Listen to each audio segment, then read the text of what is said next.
자, 이제 투자론의 내용을 보는데요. 이 기출 문제를 보면은 투자론의 문제가 제일 많습니다. 7문제에서 8문제까지 여러 단원 중에서 제일 많습니다.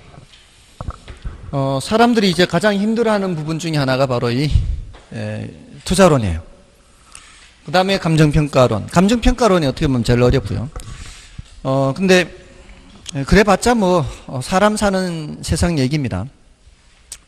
여기 이제 계산 문제가 있어서 제일 어려워들 하시는데, 혹시 계산 문제는 다들 어려워하시나요? 계산 문제, 계산 자신 있으신가요? 예전에 수학 같은 거, 산수 같은 거 그냥입니까? 계산 문제 자신 있나요? 예전에 산수나 뭐 수학 별로예요? 여자분들은 숫자하고는 별로 관계가 좀 먼 것 같은데, 그 왜 그런지 모르겠어요. 제가 봤을 때는 국어는 어땠어요? 학교 학창시절에 국어.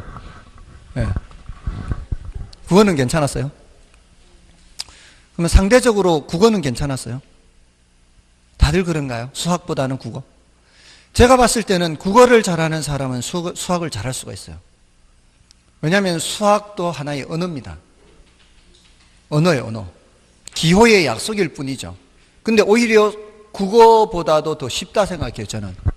왜냐하면 국어는 밤이 가고 아침이 온다 할 때 그 밤하고, 비가 내리네, 폭풍우 치네, 이런 어떤 의미가 있죠. 그게 밤이 간다는 게 정말 밤이 갔다는 게 아니라 어려운 시절이 갔다, 뭐 이렇게 그런 것일 수도 있고요. 또 경우에 따라는 그게 다른 의미가 될 수가 있죠. 저는 국어가 이게 너무 힘들었어요. 아니, 밤이면 밤이지 왜 밤 위에 딴 말이 들어가느냐, 뜻이 딴 게 들어가느냐는 거죠. 근데 수학은 얼마나 깔끔해요.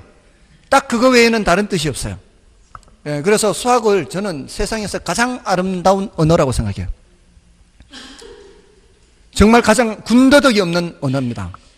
근데 진짜 국어는 다른 뜻이 있잖아요. 그거를 더 쉬워하시는 분들이 왜 수학을 어려워하느냐는 거죠. 그러니까 여기 다른 거는 필요 없어요. 그냥 더하기, 빼기, 곱하기, 나누기만 하면 돼요. 그리고 퍼센트 계산할 줄만 알면 돼요. 퍼센트 다들 할 줄 아시죠? 그것만 하시면 돼요. 자, 이 투자론에서는 이제 투자론의 기초 파트가 있고요. 그 다음에 위험과 수익이라는 주제가 있어요. 그 다음에 포트폴리오라는 주제가 있고요.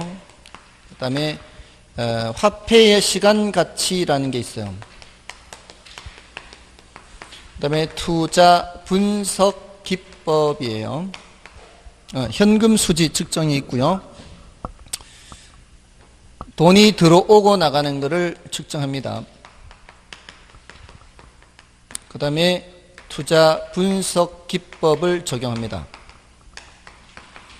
자, 이 투자론에 대해서는 오해하지 마셔야 되는 게, 어디에다가 건물 사면은 돈 벌어다 준다, 이거 가르치는 게 아니고요. 여기서는 어디에 어떤 부동산에 투자했을 때 얼마에 투자해서 얼마의 임대료 수익을 얻으면 몇 퍼센트의 수익률이 되니까 이거 투자할 만한 거다, 그렇지 않은 거다, 의사결정하는 데 도움이 되는 파트예요. 여러분들이 나중에 중개업을 하시면 브리핑을 해야 될 때가 있죠. 수익성 부동산은 수익률 계산해서 브리핑을 해야 돼요. 그럴 때 이게 필요해요. 그냥 주택만 중개한다면 별 필요 없을 수가 있어요. 근데 수익률을 계산해줘야 되는 상가는 반드시 필요합니다. 사무실 같은 거. 그 계산하는 거를 도와주는 겁니다. 아무튼 그 이제 기초 파트에서는 이제 지렛대 효과라는 게 가장 중요하고요. 지렛대 효과. 그리고 이제 위험이 뭔지 수익이 뭔지 이제 간단하게 이제 개념 정도 오늘 소개를 해드리고요. 그 다음에 포트폴리오라는 개념이 뭐냐, 화폐 시간 가치가 뭐냐, 이런 것들을 좀 설명을 드립니다. 간단하게 이제 설명을 드릴 건데요. 제일 먼저 이제 투자의 개념이 뭔지만 좀 설명드릴게요. 투자가 뭔지, 이 투자론에서 말하는 투자라는 거는 내가 지금 돈을 갖고 있습니다. 이 돈을 지금 써버릴 수도 있어요. 내가 이제 어렵게 모은 돈을 써버릴 수도 있는데 써버리지 않고 어딘가에 투입을 하는 거죠. 근데 어딘가에 투입할 때 그 투입하는 거는 불확실한 곳일까요? 확실한 곳일까요? 예를 들어서 확실하다고 하는 것은 우리가 예상한 대로 나타날 때 확실한 거고요. 예상한 대로 나타나지 않을 수 있으면 그는 불확실한 거죠. 그럼 예를 들어 은행 금리가 2%다. 그럼 은행에 예금을 하면은 2%보다 더 줄 수도 있고 덜 줄 수도 있나요? 그러지 않죠. 이거는 확실한 거죠. 그러면 은행에 예금하고 오면서 나 투자하고 온다 그럽니까? 은행에 예금하고 오면서 투자한다는 말 안 쓰죠. 투자라는 것은 확실한 곳에 하는 것이 아니죠. 투자라는 것은 불확실한 곳, 위험한 곳에 할 때 투자라고 합니다. 그러니까 현재 내가 써버릴 수 있는 이 돈을, 그거는 확실한 거예요. 현재 확실하게 소비해버릴 수 있는, 써버릴 수 있는, 소비가 써버리는 거죠. 써버릴 수 있는 돈을 현재 소비하지 않고 이걸 희생해서 미래 불확실한 뭐를 얻고자 하는 거예요? 수익을 얻고자 하는 겁니다. 이거를 교환하는 행위라 그래요. 교환. 현재 확실한 소비와 미래의 불확실한 수익을 교환하는 행위가 투자다. 이렇게 표현을 하는 겁니다. 일단 투자 개념 이 정도고요. 나머지 여러 투자의 장단점 하는 게 있어요. 그 투자의 장단점 중에 이제 가장 중요한 개념이 바로 지렛대 효과예요. 지렛대 효과. 지렛대 아시죠, 다들? 어떤 무거운 물체를 들어 올릴 때 지렛대를 이용해서 들어 올리죠. 이게 길면 길수록 조금만 움직여도 올라가죠. 자, 여기가 뭔가 하면은 자기 자본 수익률이에요. 이 지렛대가 타인 자본이에요. 타인 자본. 다른 사람 돈입니다. 다른 사람 돈을 이용해서 자기 자본 수익률을, 내 돈 수익률을 말하는 거예요. 내 돈 수익률을 올리는 겁니다. 이걸 다른 사람 돈을 이용해서 쭉 이렇게 올리는 거예요. 예를 들어 볼까요? 내가 1,000만 원을 모았어요. 이 1,000만 원을 펀드에 넣으면은 20%를 벌 수 있을 것 같대요. 상당히 괜찮은 수익률이죠. 근데 욕심이 생기는 거죠. 마침 나한테 마이너스 통장이 있습니다. 마이너스 통장에서도 1,000만 원 빼서 두 구자를 만드는 거죠. 내 돈 1,000만 원으로 한 구자, 마이너스 통장에서 뺀 1,000만 원으로 또 한 구자. 모두 얼마를 투자하는 거예요? 내 거 1,000만 원, 남의 거 1,000만 원. 이렇게 해서 총 2,000만 원을 투자하는 거예요. 내 돈으로만 투자하면은 200만 원을 벌 것이 예상되지만, 근데 이 마이너스 통장을 쓸 때는 이자를 줘야 돼요. 10%의 이자를 줘야 돼요. 이런 상황에서 예상대로만 된다면 2,000만 원을 투자를 하는데 이 중에 내 돈이 얼마? 1,000만 원. 남의 돈이 1,000만 원. 자, 타인 자본이고 자기 자본이에요. 이 타인 자본에 대해서는 10%의 이자를 줘야 돼요. 자, 그러면 예상대로 된다면 얼마가 돼서 들어와요? 2,400이 돼서 들어오겠죠. 그러면은 내 돈 넣은 구자도 1,200이 돼 있을 것이고, 예상대로 된다면 남의 돈 1,000만 원 그 구자도 1,200일 텐데, 그 구자 1,200이 되더라도 남의 돈 돌려줄 때는 얼마만 돌려주면 돼요? 1,000만 원 원금에다가 이자 100만 원만 돌려주면 되거든요. 그러면은 그 나머지 100만 원은 여기 얹어지는 거예요. 그러면 내 돈만 따져보라는 거죠. 나한테 남는 것만. 그게 바로 자기 자본 수익률을 따지는 거예요. 나한테 남는 돈만 따지는 거. 총 자본이 얼마예요? 2,000이죠. 총 자본 수익률은 어차피 20%예요. 총 자본 수익률은 20%지만 자기 자본만 따지라고요. 남의 돈 준 거 빼고. 내 돈만 따지면 몇 프로예요? 30%가 됐죠. 바로 이겁니다. 내 돈으로만 하면은 몇 프로 벌 거를 20%벌 거를 남의 돈을 이용해서 내 돈의 수익률이 올라갔죠. 이걸 이렇게 해서 이거 올린 거죠. 이게 바로 우리가 원하는 정의 지렛대 효과예요. 자, 그러면 더 욕심 생기지 않나요? 1,000만 원짜리 하나 더 해서 총 3,000만 원으로 투자하면 3,600만 원이 돼서 들어온다면, 이 중에 내 돈으로 3,600이 돼서 들어온다면 내 돈은 어차피 1,200, 남의 돈 2,400이 될 건데, 이제는 여기는 2,400을 주는 게 아니고 얼마만 주면 돼요? 2,200만 주면 나한테 1,400이 떨어지겠죠.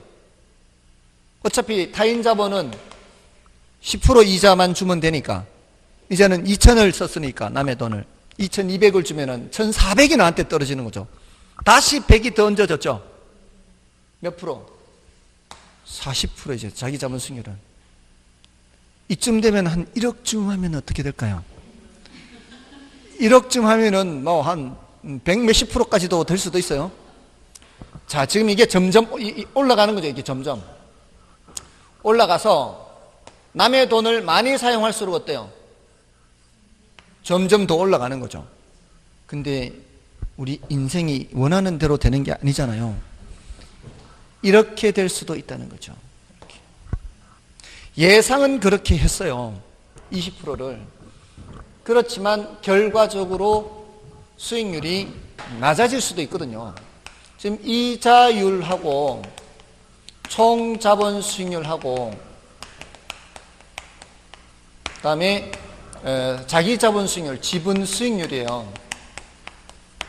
자기 자본 수익률을 지분 수익률이라고도 해요. 자기 자본 지분 같은 말이에요. 여기가 10%, 여기가 20%가 돼 준다면야, 계획대로 돼 준다면야, 여기가 남의 돈을 1,000만 원 쓰면 30%, 남의 돈을 2,000만 원 쓰면 40%, 남의 돈을 3,000만 원 쓰면은 이제는 50%가 될 거 아니에요.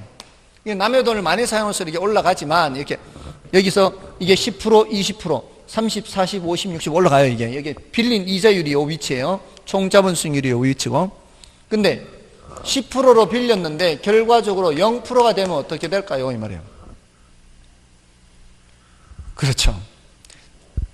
내 돈으로만 하면은 그냥 1,000만 원 나갔다가 1,000만 원 들어오는 거예요. 0%일 때는.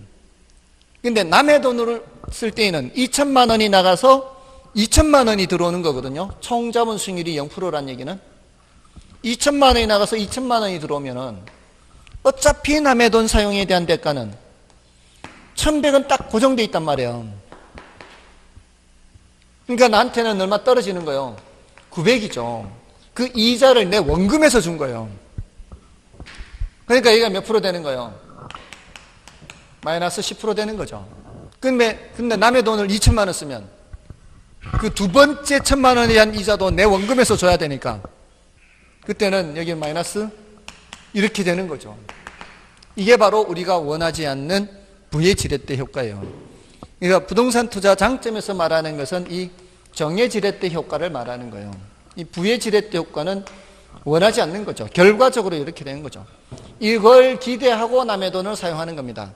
근데 결과적으로 얘가 될 수도 있으니까 남의 돈을 함부로 많이 쓸 수가 없다는 거죠. 남의 돈 1억 썼다가 이렇게 돼버리면 한 퀴어 그냥 깡통 돼버리는 거예요. 되셨나요? 이게 무슨 효과? 지렛대 효과. 이제 부의 지렛, 정의 지렛 합쳐서 예외적으로 영의 지렛도 있을 수 있습니다. 근데 뭐 지금 입문 과정에서 이런 게 있구나. 지렛대 효과. 남의 돈을 이용해서 자기 자본 수익률을 높이려고 하는 건데 결과적으로 어떻게 될 수도 있다? 낮아질 수도 있다. 정의 지렛, 부의 지렛. 자, 일단 그 기초에서는 이 정도만 체크를 하고요. 나중에 좀 더 하고요.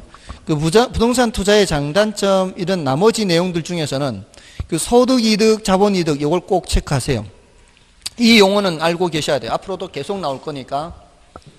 소득 이득, 자본 이득 몇 번째 있죠? 세 번째 있죠. 235쪽에 동그라미 3번이에요. 소득 이득은 임대료 수입 생각하면 되고요. 자본 이득은 시세 차익을 생각하면 돼요. 됐나요? 소득 이득은 뭐라고요? 임대료 수입, 자본 이득은 시세 차익. 그러니까 우리가 이 투자론에서 생각하는 부동산은 수익성 부동산 생각해야 돼요. 수익성. 그러니까 매달 받는 임대료 수익과 시세 차익을 생각해야 되니까요. 됐죠? 자, 기초에서는 이 정도로 체크를 하시고요. 다음에 241쪽에 이제 위험과 수익 볼게요. 자, 위험이라는 개념, 수익이라는 개념, 이제 요거 설명드리고요. 자, 지금 하는 내용이, 지금 오늘 아까 정책론하고 요 정도는 괜찮나요? 계산. 이 정도 계산이면은 좀 괜찮으면 괜찮고요. 다행이고요. 항상 요 계산이 나오는 파트에서는 제가 굉장히 여러분보다 긴장을 하는 편이에요. 지금 제대로 따라오고 있는가, 그렇지 않은가. 돌격 앞으로 해서 달려가고 있는데 혼자 달려가고 있어요. 서대원들은 전부 다 숨어서 안 따라오고 있고요. 뒤를 돌아보면은 전부 다 전멸이 돼 있어요. 바짝 숙이고 있고. 아무튼 지금까지는 괜찮으면 다행이고요.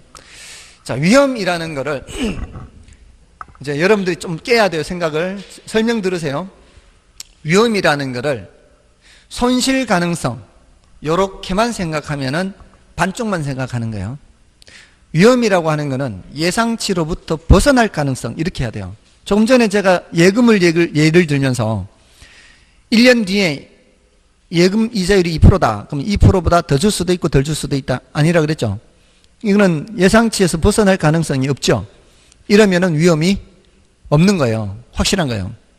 자, 근데 펀드에 가입하라고 했어요. 연 평균 수익률이 5%래요. 지금까지 개설 이후 5년 지났는데 지난 5년간 연 평균 수익률이 5%래요. 자, 그러니까 뭐 특별한 사정이 없으면 이렇게 되지 않을까요? 라고 해서 판매를 했어요. 펀드를. 그래서 가입을 했어요. 그럼 1년 뒤에 5% 될까요? 반드시 된다는 보장이 없죠. 요거는 뭐가 있는 거? 위험이 있는 거. 그럼 위험이 있다는 얘기는 5%보다 덜 나온다는 뜻이에요? 지금 연평균 5%라고 했잖아요. 어떤 해는 더 나왔을 때도 있었고 어떤 해는 덜 나왔을 때도 있었다는 뜻입니다. 평균적으로 5%란 얘기는. 그건 뭐예요? 1년 뒤에 5%보다 많이 될 수도 있다는 거예요. 이게 손실만 5%보다 밑으로만 나오는 게 아니다 이 말이에요. 위험이라는 건 더 위로 나올 수도 있는 거예요. 그러니까 지금까지 평균 5% 아닌가요? 평균 5%라는 얘기는 더 나올 수도 있고 덜 나올 수도 있다는 뜻입니다. 그러니까 위험이라는 것을 손실 가능성으로만 생각하면 반쪽만 생각하는 거죠. 그렇지 않나요? 근데 표정들이 왜 그러세요? 점점 아닌 것 같아요. 표정들이 점점 제가 생각한 거하고는 다른 쪽인 것 같아요. 지금 생각해야 되니까 그렇죠. 사람들이 생각하기를 굉장히 싫어해요. 그래서 어려울 수 있어요. 사실은 여기는 암기보다는 이해거든요. 그게 더 쉬워요. 사실 어떻게 보면은 그 많은 사항들을 다 암기하는 것은 불가능합니다. 차라리 이해를 해서 생각을 해서 해두면은 나중 되면은 공부를 따로 안 해도 생각이 나요. 그러니까 생각하기 싫어하는 것들 다 알고 있습니다. 저도 생각하기 싫은 사람이에요. 그렇지만 여기서는 가능한 한 이해를 하세요. 점심 메뉴가 뭐가 좋을지 생각하는 것도 귀찮은 사람이에요. 그냥 누가 그냥 먹으라고 그냥 갖다 주는 대로 먹는 거 제일 좋아해요. 다니는 학원에서 점심 뭐 드실래요? 그러지 말고 그냥 주는 대로 그냥 먹는 게 제일 좋은 사람인데 여기서만큼은 그렇게 하면 안 된다고요. 생각을 해야 된다고요. 아시겠죠? 자, 위험이라는 것은 예상치로부터 어떻게 될 가능성?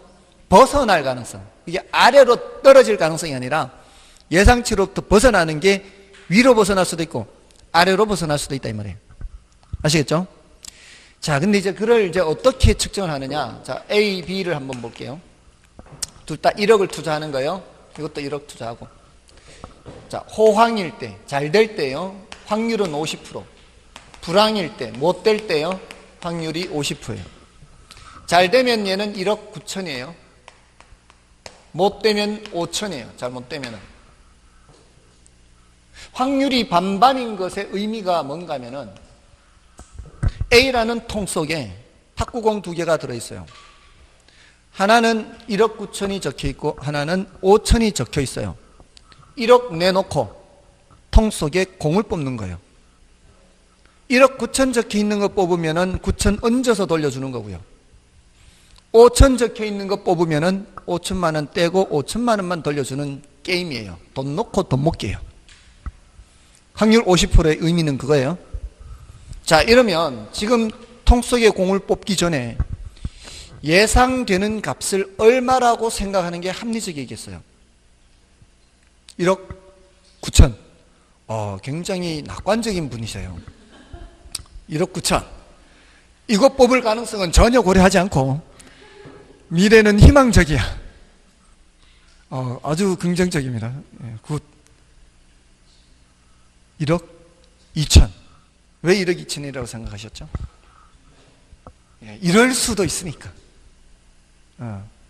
근데 지난 월요일 날, 지난주 주말쯤에 수업하는 데는 5천이라고 대답한 사람도 있어요. 굉장히 비관적인 사람이죠. 이렇게 될 가능성 고려 안 하고 요거 뽑을 생각만 하는 거죠. 지금 확률이 뭐라 그랬어요? 반반이라 그랬잖아요. 이거 뽑을 수도 있고 저거 뽑을 수도 있고 둘 중에 하나인데 합리적이라면 이러할 가능성과 이러할 가능성을 모두 고려하는 게 가장 합리적이다 이 말이에요. 그러지 않겠어요? 그러면 그게 바로 뭐예요? 두 개의 평균이에요. 평균. 평균이 뭐예요? 평균. 두 개 더해서 2로 나누는 거예요. 그럼 1억 9천 5천 다음은 2억 4천이잖아요. 그럼 1로 나면 1억 2천. 이게 뭔 뜻이에요? 이런 뽑기를 반복한다면 1억 내놓고 이런 게임을 반복한다면 처음에는 1억 내놓고 1억 9천 뽑았더라도 두 번째는 또 1억 내놓고 5천 뽑기도 하고 또 세 번째 또 1억 내놓고 1억 자꾸 반복하다 보면은 평균적으로 얼마 뽑게 된다는 얘기예요? 1억 2천을 뽑게 된다는 얘기예요. 이제 감이 오세요? 반복하게 된다면 그래서 제가 어떤 사람도 봤는가 하면은 원래 희한한 사람들 많이 봤어요. 이거를 제가 1억 3천 적었거든요. 여기를 1억 1천을 적었어요. 이거는 그러면은 지금 통 속에, B통 속에 공을 뽑기 전에 얼마라고 생각하는 것이 합리적이겠냐 이 말이에요. 이것도 1억 2천이에요. 1억 2천. 이것도 계속해서 반복해서 뽑다 보면 한 번은 1억 3천, 한 번은 1억 1천 이렇게 하니까 얘도 평균이 얼마예요? 1억 2천이에요. 자, 이럴 때 우리가 예상 수익률을 볼 때는 이 평균 가지고 예상 수익률을 따져요. 1억을 내놓고 평균적으로 1억 2천이니까 이 평균, 요거 가중평균이라 그래요. 다른 말로 가중평균 또는 평균, 이걸 수익률 계산할 때 이걸 사용해요. 1억 2천인데 수익률이 몇 프로다? 20%다. 이거 수익률이 몇 프로다? 20%다. 둘 다 평균이 뭐니까? 둘 다 평균이 1억 2천이니까. 예? 자, 이럴 때 A를 하실래요? B를 하실래요? 1억 내놓고 뭐 하실래요? B? 조금 전에 말씀하신 대로라면 A라고 해야 되는데 갑자기 성향을 바꿨어요. 성향을 바꿨어요. 지금 적응이 안 되고 있어요. 뭘 하실래요? 혹시 A 없으신가요? 여기는 이 모집단이 정상적인 집단이에요. 다른 곳에서는 정신세계가 남다른 사람들이 있어요. 꼭 A라고 하는 사람들이 있는데 무려 40%까지 나왔어요. A라고 하는 사람들, 정신세계가 정말 남다른 사람들이에요. A와 B가 똑같다는 사람도 있었어요. 원래 처음 봤어요. 지금까지 강의하면서 A와 B가 똑같다고 대답한 사람도 있었어요. 이 사람도 정신세계가 남다른 사람이에요. 왜냐하면 이 사람은 이게 똑같다고 보는 거죠. 이게 똑같으니까 위험을 안 보는 거예요. 여러분이 보셨을 때 어떤 게 더 위험해요? A가 더 위험하잖아요. 위험을 안 보는 사람도 있더라니까요. 그러니까 이런 사람은 원래 처음 봤는데 저도 한때는 이걸 생각한 적도 있어요. 왜냐하면 어차피 이거 계속 반복하면은 A 통속의 걸 반복해서 뽑는 거나 B 통속에 있는 걸 반복해서 뽑는 거나 똑같다라고 생각한 거죠. 근데 그거는 돈이 많으면 그럴 수 있죠. 지금 나는 돈 1억밖에 없고 A통 또는 B통 속에 한 번 뽑을 기회만 있는 거죠. 그랬을 때는 대부분은 어디로 갈 것이다? B로 간다는 거죠. 그래서 지금 여기에서 A를 선택하는 사람을 우리는 위험 추구형 그래요. B를 선택하는 사람을 위험 회피형 또는 혐오형 그래요. 위험 회피형, 위험 혐오형, 요거 위험 추구형, 위험 선호형, 위험 애호형 그래요. 애호형. 자, 이렇게 이제 표현을 합니다. 자, 근데 A와 B가 똑같다는 사람도 있잖아요. 이런 사람들을 위험 중립형 그래요. 위험 중립형. 위험 중립형. 위험을 안 보는 사람들이다. 자, 근데 우리는 대부분 어떤 사람들이에요? 위험 회피형이에요. 위험 회피형. 자, 그래서 시험 칠 때까지는 여러분이 위험 추구형이라 해도 시험 칠 때까지는 이렇게 대답해야 돼요. 양심을 속이더라도 이렇게 대답해야 돼요. 여러분들 사람마다 좀 다르겠지만 시험 칠 때까지는 이렇게 해야 됩니다. 위험 회피형. 그래서 제가 질문을 이렇게 드린다면 수익이 똑같으면 위험이 큰 거 할래요? 작은 거 할래요? 했을 때 뭐라고 대답해야 돼요? 위험이 작은 거 이렇게 해야 돼요. 위험이 큰 거 이렇게 하면 안 돼요. 수익은 똑같은데 위험이 더 크잖아요, 얘가. 맞나요? 위험이 더 작은 거 이렇게. 그게 이제 보통의 사람들. 자, 일단 이렇게 하고요. 자, 여기서 그러면 위험이 더 큰지 작은지를 어떻게 알까요? 이거는 이제 수익률이 똑같다는 거는 평균 보고 알 수 있어요, 우리는. 평균 보고 수익률이 같은 건 알 수 있는데 뭘 보고 위험이 더 큰지 작은지 알 수 있을까요? 여기 1억 2천을 여기다 적어 볼게요. 1억 2천을 여기다 적어 보면은 1억 2천에서 이쪽으로 얼마 떨어져 있어요? 이쪽으로는 이것도 7천이죠. 1억 천에서 이쪽으로 얼마 떨어져 있어요? 1억 2천에서 1억 2천에서 바로 그거 보고 알 수 있어요.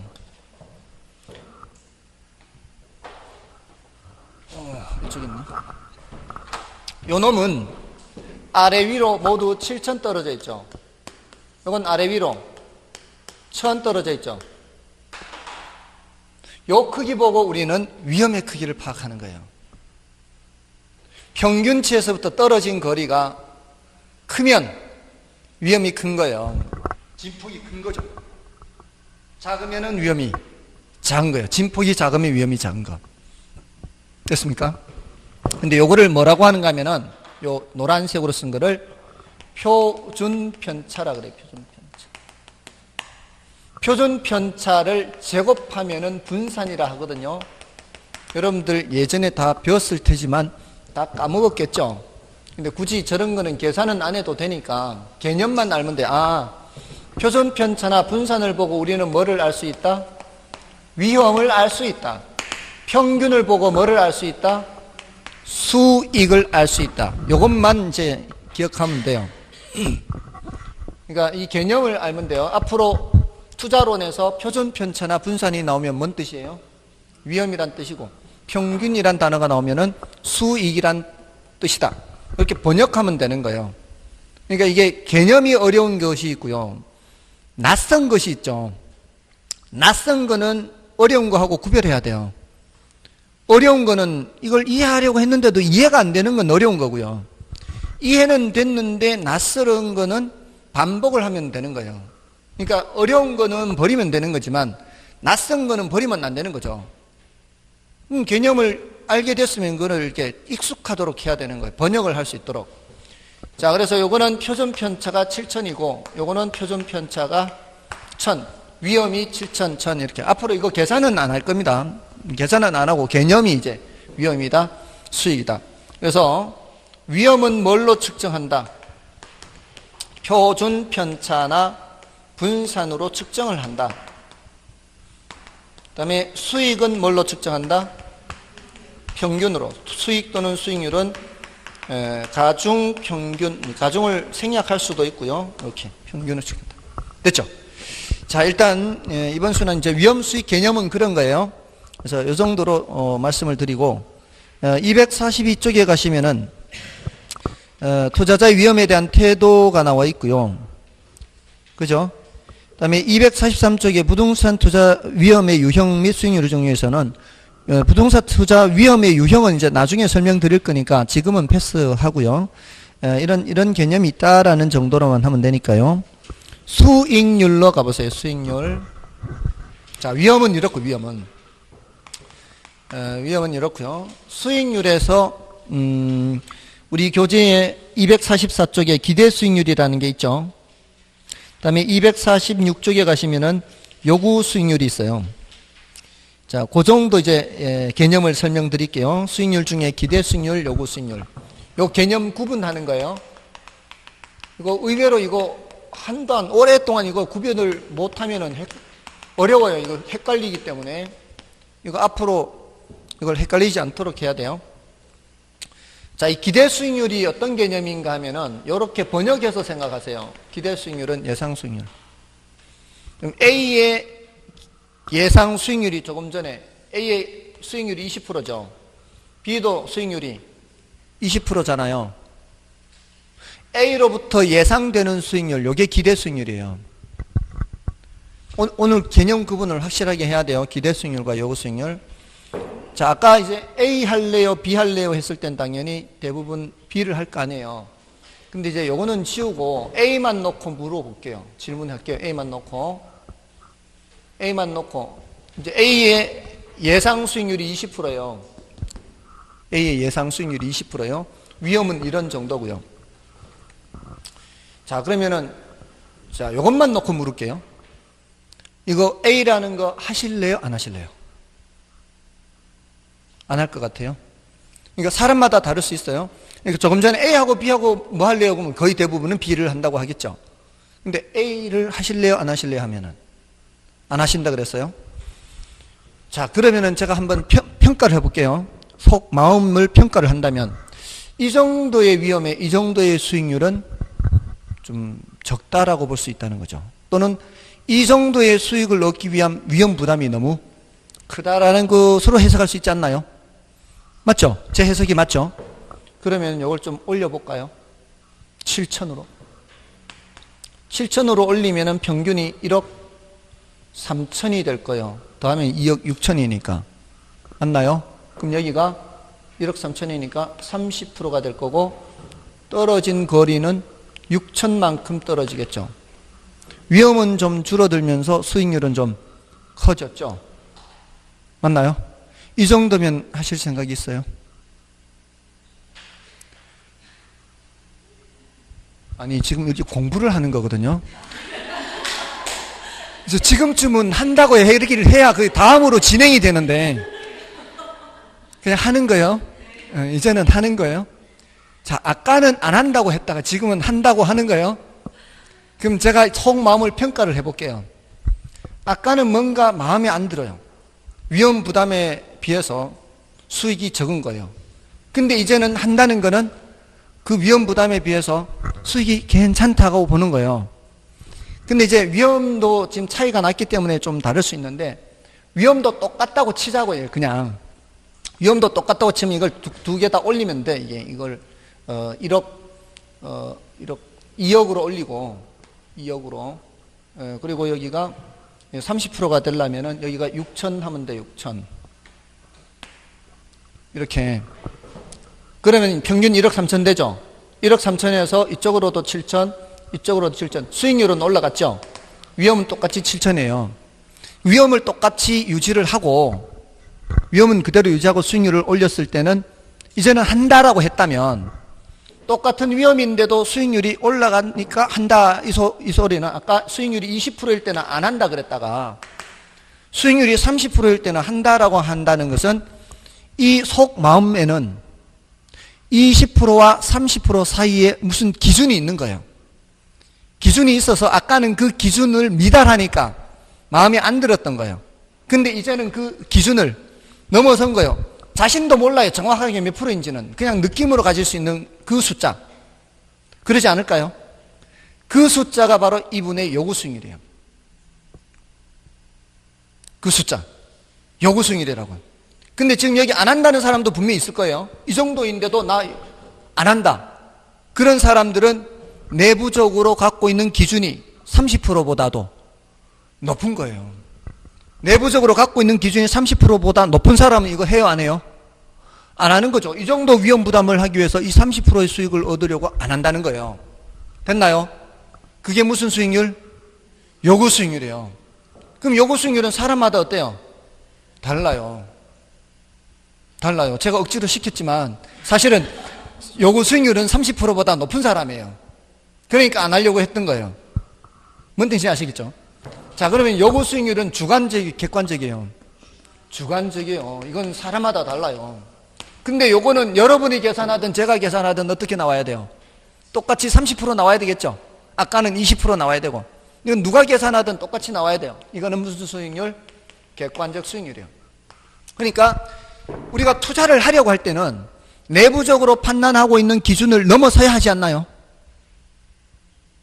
맞잖아요. 내부적으로 판단한 그 자기 속마음에 판단하고 있는 그 기준을 넘어서야 투자를 하는 거예요. 그러니까 뭐가 더 커야 되는 거예요? 뭐가 더 커야 투자하는 거예요? 자기가 생각하고는 속으로 생각하는 판단 기준이 요거고, 주관적으로 생각하는 판단 기준이 요거고, 요거를 넘어서야 투자를 한다고요. 맞나요? 이게 뭐예요? 이거 시험에 많이 나와요, 이거. 당연한 얘기라고, 이게. 근데 그거를 까먹는다고요. 이게 자기가 속으로 주관적으로 생각하는 판단 기준이 되는 수익률을 요구 수익률이라는 걸 자꾸 까먹는단 말이에요. 그걸 까먹지 않아요. 내가 속으로 생각하는 기준이 되는 걸 뭐라고 한다고요? 요구 수익률. 요걸 기억을 하고 있어야 된다는 거예요. 그래서 이렇게 하면 채택하는 거고요. 그럼 반대가 되면 어떻게 되겠어요? 속으로 판단하는 기준보다 낮으면, 기대 수익률이 더 작으면 해요, 말아요? 안 하는 거죠. 기각한다 그래. 기각. 버린다. 같을 때에는 한다 그래요. 한다. 일단은 같을 때는 그 기준이 만족은 된다는 뜻이에요. 딱 최소한의 기준은 만족이 된다. 그래서 같을 때는 채택한다. 자, 오늘은 이제 요 정도 수준 비교하는 거예요. 위험과 수익 비교하는 거는. 자, 오늘 화폐시장같이 들어가려고 했는데 좀 시간이 어렵겠고요. 포트폴리오까지만 하겠습니다. 지금 하고 있는 거는 이제 투자론에 들어와서 지렛대 했어요. 지렛대 효과는 타인 자본을 이용해서 자기 자본 수익률을 높이려고 하는 건데 결과적으로 낮아질 수도 있다. 정해지래, 부해지래. 그 가장 키포인트는 남의 돈 사용하는 이자율이 얼마나 싼 이자인지에 결정되는 거예요. 다음에 위험과 수익에서 위험이라고 하는 것은 예상치로부터 벗어날 가능성이다. 위험을 측정할 때는 표준 편차나 분산으로 측정하고 수익을 측정할 때는 평균으로 측정한다. 가중평균.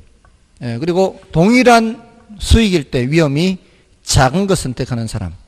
이런 사람이 보통의 사람이고 위험 회피형이다.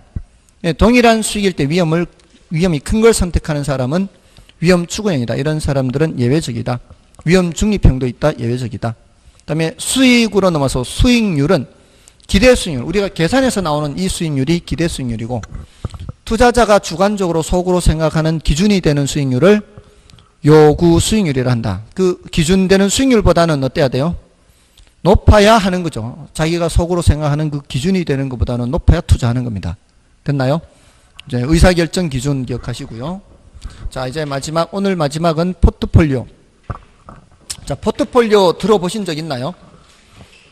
포트폴리오는 이제 영어 단어만 그냥 사전에서 포트폴리오를 찾으면 그냥 목록이란 의미를 갖고 있어요. 리스트. 자, 이 주식시장에 설명하는 이론이 이 부동산 이론, 부동산학개론에 두 군데 나와요. 두 군데. 한 군데가 아까 효율적 시장 이론 지난주 복습했는데 나오고요. 또 하나가 요거 포트폴리오예요. 포트폴리오는 원래 주식시장에서 나왔던 이론인데 요거를 부동산 시장에도 적용하려는 거예요. 부동산 투자할 때도 분산 투자를 통해서 위험을 줄이는 개념을 공부하는 거거든요. 근데 이제 포트폴리오를 들어가기 전에 그런 이제 단어 하나만 좀 설명하고 들어갈까요? 나머지는 쭉 넘어서서 포트폴리오에서 257쪽에 보시면 평균 분산 결정법이라고 하는 거 있죠. 평균 분산 지배 원리 괄호 속에 그렇게 돼 있죠. 자, 조금 전에 평균이 뭘 뜻한다 그랬어요? 수익을 뜻한다. 수익률 또는 수익. 그다음에 분산은 위험을 뜻한다 그랬죠. 이렇게 번역이 돼야 돼요. 아마 평균 분산 결정법이라는 이런 용어는 처음 들어보셨을 거예요. 근데 자, 이게요, 어려운 게 아니고 낯선 거예요. 여러분, 다시 질문 드릴게요. 수익이 똑같다면 위험이 큰 거 할래요? 적은 거 할래요? 위험이 작은 거. 위험이 똑같다면 수익이 큰 거 할래요? 작은 거 할래요? 큰 거. 다들 그렇게 대답할 거 아니에요. 요렇게 의사결정하는 거는 당연한 거 아닌가요? 요렇게 의사결정하는 거를 평균분산결정법이라 그래요. 그러니까 평균분산결정법이라고 표현하는 게 낯설 뿐이지 여러분들은 당연히 질문하면 그렇게 대답을 해요. 그러니까 낯선 거하고 어려운 거는 구별하라고요. 이건 어려운 거 아니잖아요. 낯선 거죠. 그럼 앞으로 그렇게 얘기를 해야 돼요. 번역을 해서 평균분산결정법이 뭐예요? 그러면은 동일한 수익일 때는 위험이 작은 거 선택하고 동일한 위험일 때는 수익이 큰 거 선택하는 의사결정 방법을 평균분산결정 이렇게 하면 되는 거예요. 그러니까 제발 어려운 거하고 낯선 걸 구별해서 어려운 거는 버리면 돼요. 낯선 거는 이렇게 어렵지는 않잖아요. 이런 것들은 이렇게 자꾸 반복해서 생각하면 되는 거죠. 자, 아무튼 그리고 평균분산 지배원리라고 돼 있죠. 평균분산 지배원리 괄호 속에 타이틀의 괄호 속에 그 누가 누군가를 지배하는 거예요. 257쪽의 메뉴의 타이틀 옆에 괄호 속에 있잖아요. 누가 누군가를 지배하는 건데 동일한 수익일 때는 위험이 작은 놈이 지배를 하는 거고요.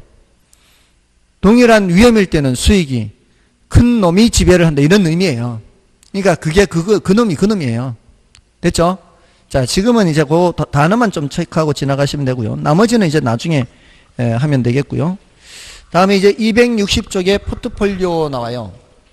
자, 이 포트폴리오의 개념은 분산 투자예요. 이게 이제 계란을 한 바구니에 담지 마라 이런 이제 표어가 있거든요. 용어가 있는데 엎질러 버리면 한꺼번에 다 깨져 버리죠. 이거는 이제 260쪽에 있죠. 260쪽에. 근데 뭐 어차피 지금 교재 봐야 별 의미 없어요. 왜냐하면은 대략적인 걸 소개하는 정도이기 때문에 교재 보면은 굉장히 이제 많은 양이 복잡하게 있으니까요. 그 개념을 듣고 보시는 게 훨씬 낫습니다. 분산 투자인데 이 분산 투자를 통해서 얻으려는 효과는 위험을 줄이는 거예요. 위험을 줄이는 거. 분산 투자를 통해서. 자, 근데 애석하게도 모든 위험을 줄일 수 있는 게 아니에요. 제가 1억어치 어떤 종목에 몰빵 투자하고 있었는데 분위기가 안 좋아서 2천만 원만 남겨놓고 8천만 원을 팔아서 2천씩 다른 종목 4가지를 샀어요. 그래서 총 5종목으로 분산해놨어요. 그렇게 해놨는데 간밤에 미국이 북한을 공격한대요. 아침에 시작할 때 어떻게 될까요? 그 분산했는 것만 내려가요? 다 내려가요? 원래 것만 내려가요? 다 내려가죠. 그러면 이거 분산 안 하고 원래대로 갖고 있어도 쭉 빠질 것이고 지금 분산해도 다 쭉 빠질 것이고 이런 종류의 위험은 줄일 수 있어요? 없어요? 이런 종류의 위험은 줄일 수가 없어요. 왜? 다 똑같이 영향을 미치니까. 모든 종목에 다 똑같이 영향을 미치는 이런 종류의 위험은 줄일 수 있다 없다? 줄일 수 없어요. 근데 분산을 했는데 한 종목에만 한 게 아니라 분산을 하고 그 지난밤에 원래 갖고 있던 그 회사가 불이 홀락났대요. 근데 마침 그 전날, 불나기 전날 나는 2천만 원만 남겨놓고 나머지 8천만 원은 다른 데로 분산해놨어요. 그럴 경우에는 어때요? 1,000만? 다행이죠. 1억 다 날리는 게 아니라 2천만 원만 날리는 거죠. 이렇게 그 회사가 불이 날 위험 또는 그 회사가 소송이 붙어서 지게 될 확률 이런 것들, 이런 위험들은 모든 회사가 똑같이 발생하는 위험이에요? 그 회사만 발생하는 거예요. 그 회사만 발생하는 그런 종류의 위험이죠. 이런 것들은 위험을 줄일 수가 있다는 거죠. 됐나요? 근데 그거를 이제 표현하는 용어가 있어요. 그 용어를 기억해야 돼요. 하나는 체계적 위험이라고 그러고요. 하나는 비체계적 위험이라고 그래요. 왜 이런 표현을 쓸까요? 체계적이라는 게 뭘까요? 체계적이라는 게 요놈 저놈 똑같이 이렇게 영향을 미치면 뭐예요? 똑같이 이렇게 영향을 미치면 뭐라고 표현해야 되겠어요? 체계적이라고 해야 되겠죠. 근데 어떤 데는 영향을 미치는데 다른 데는 영향 미치지 않고, 또는 반대로 영향 미친다거나, 어떤 때는 조금 영향 미치는데 다른 데는 많이 영향 미치고, 이런 것들은 체계적이라고 할 수가 없죠. 그때는 들쭉날쭉이니까 뭐라고 해야 돼요? 비체계적이라고 그래요. 그는 분산 투자를 통해서 줄일 수 있는 위험은 무슨 위험? 비체계적 위험이다라고 그래야 돼요. 이것만 알아도 지금 10년 동안 질문한 것 웬만큼 좀 맞출 수가 있어요. 엄청 많이 질문했다는 얘기예요. 요거는 줄일 수 있다요. 줄일 수 있다. 요거는 줄일 수 없다. 체계적이면 줄일 수 없다. 똑같이 영향 미치는 거, 이걸 머릿속에 기억하라고요. 똑같이 미치는 거는 체계적이라는, 체계적. 그 상황을 생각해야 돼. 그래야 용어가 안 어려워요. 똑같이 영향을 미치는 거는 분산해봤자 의미가 없잖아요. 이것도 떨어지고 저것도 다 떨어지니까. 근데 비체계적 위험은 여기는 이렇게 미치는데 다른 데는 이렇게 미치거나, 이렇게 들쭉날쭉한 거는 줄일 수 있다 없다? 줄일 수 있다는 거예요. 분산 투자를 통해서. 이해되시죠? 일단 이해가 되면 되는 거예요. 문제는 여기서 이해가 안 됐을 때죠. 지금 이해가 돼도 집에 가면 다 까먹는데, 아니 집에 가기도 전에 다 까먹어요. 저기 문 나서면서 다 까먹어요. 저게 이제 망각의 문이라고 보시면 되죠. 나가서 이제 포맷돼서 돌아와서 다시 채우고, 이렇게 포맷되고 다시 돌아와서 다시 채우고. 사실은 공부라는 게 그렇습니다. 그 누가 그래요? 콩나물 시루 물 붓기 하는 거하고 똑같은 거죠. 물 부으면 물 다 빠집니다, 이게. 근데 콩나물은 자라죠. 그런 거하고 똑같아요. 그런 심정으로 공부하시면 돼요. 나중에는 결국은 자라 있을 겁니다, 이만큼. 자, 아무튼 이런 거고요. 마지막으로 하나만 더 말씀드릴게요. 그러면 이제 이 위험을 가능한 한 많이 줄이는 게 좋지 않을까요? 가능한 한 많이 줄이는 게 좋겠죠. 그럼 어떻게 하면 많이 줄이는가요? 자, 제가 1억어치 삼성중공업 주식을 갖고 있다가 분산해야 된다는 생각에 반 틈을 팔아서 현대중공업을 샀어요. 좋은 방법이에요. 별로 좋은 방법 아니에요. 지금 세계 그 수출이 뭐 둔화되면 세계 경제가 지금 이 양국이 싸우면서 미국, 중국, 이 세계 물동량이 줄어들어요. 배를 만들 필요도 별로 없어. 그러면은 삼성중공업입니다. 현대중공업이나 수주 실적은 별로 안 좋은 거는 마찬가지일 거다 이 말이죠. 그럴 때는 같은 방향으로 움직이는 거는 별로 효과가 없어요. 두 개의 다른 투자가 있을 때 혹시라도 이제 얘도 예상 수익률 5%, 얘도 예상 수익률이 5%예요. 근데 얘가 잘못돼서 2%가 됐을 때, 얘가 잘 돼서 8%가 되면은 벌충을 하면은 둘 다 평균하면 5%가 되겠죠. 얘가 잘못돼서 2%가 됐을 때, 얘가 잘 돼서 8%가 되면 이것도 벌충해서 평균 5%가 되지 않을까요? 우리는 안정된 5%를 원하는 거예요. 근데 어느 한쪽에 몰빵 투자하면 어떻게 돼요?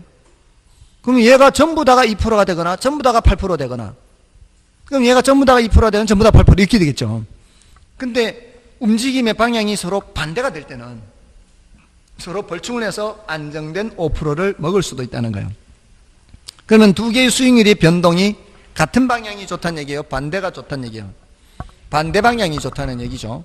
그래서 수익률이 가능한 한 요거를 많이 줄이기 위해서는 수익률 변동이 같은 방향, 반대 방향, 반대 방향이 훨씬 더 효과적이다, 이런 얘기를 하는 거예요.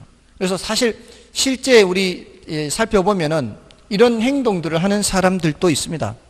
요즘은 잘 눈에 띄지 않지만 옛날에 기름 보일러 많던 시절에 그 단독주택 지역을 다녀보시면은 옛날에는 조그만 유조차가 많았어요. 조그만 유조차. 집집마다 기름 넣어주는 유조차. 어릴 때 보신 적 있나요? 근데 조그만 그 유조차가 다니는데 그 집들이 겨울에는 벌어먹고 살지만 여름에는 뭘 먹고 살아요? 기름이 안 팔리는데. 여름에는 뭘 팔까요? 여름에는 얼음 팔아요. 얼음. 기름집에서 얼음 판다고요. 여름에는 얼음이 장사가 잘 되는 거고 겨울에는 기름이 장사가 잘 되는 거죠. 수익이 계절에 따라서 이렇게 되잖아요. 겨울에 기름 수익 커지지만 얼음 수익은 떨어지는 거예요. 여름에 기름 수익은 떨어지지만 얼음 수익은 커지는 거죠. 이렇게 반대로 움직여야 그게 이제 효과적이라는 거죠. 그렇지 않나요? 그 사람들이 이거를 몰라도 먹고 살려면 당연히 그렇게 자연스럽게 되는 거죠. 분산 투자는 수익률이 서로 반대가 되도록 하는 게 효과적이다. 됐습니까? 자, 요 정도까지예요. 그러니까 오늘 말씀드린 것은 그 포트폴리오에서 그 체계적 위험, 비체계적 위험 261쪽 있죠. 그 정도까지 말씀을 드렸어요. 그리고 263쪽의 상관계수 좀 복잡한 내용들은 나중에 하는 거예요. 그러니까 지금 오늘 말씀드리지 않은 용어들은 난이도가 높은 것들이에요.